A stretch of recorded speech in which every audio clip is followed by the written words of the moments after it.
So today we are animating a ball.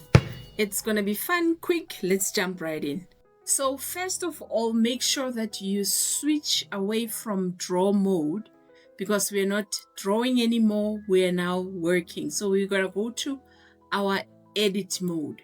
Next, make sure that you have selected the move tool. We're going to look at our timeline here at the bottom and see our playhead. Where is it standing? It's standing at 0, but we don't see our ball. And when we move the playhead, we only see it at number 3.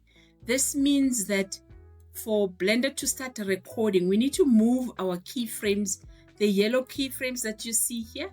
We need to move them to the beginning of the timeline so that the ball shows from the beginning of the timeline.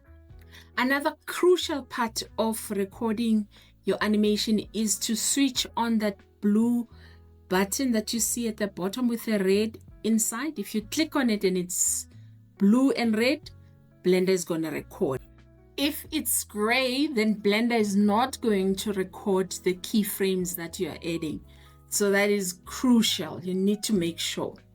To start your animation, let's start practicing by moving the playhead 10 keyframes ahead.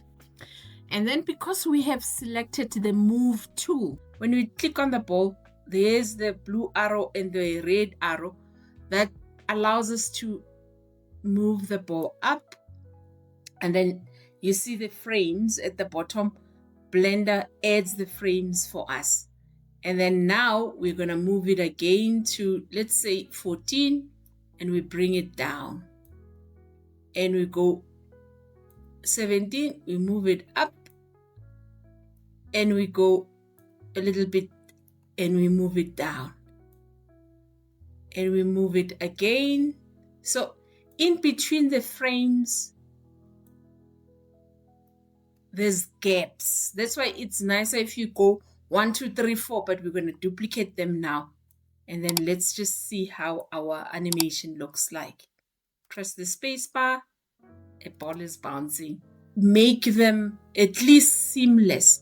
That means we're going to go to keyframe 2 and then move the ball a little bit up. Go to 3 and move it a little bit more up. And so on and so forth.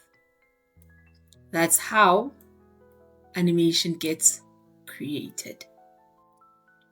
So if we want to create the infinite loop, we're going to copy the keyframes that we've created already. We're going to choose our select box, and then we're going to copy the keyframes, and we're going to go Shift D, duplicate it. Do you see them? They're sitting there. Then slide your mouse to the right and click to drop them. And the keyframe are exactly at the end of the timeline. Then you can have your infinite loop. Other than that, I wanted to show you how it looks like the video you saw at the beginning. I added keyframes all the way until 250, and then the video is playing. I was practicing, so practice. And if you missed our second episode, you can go watch it now. Thank you so much for joining me.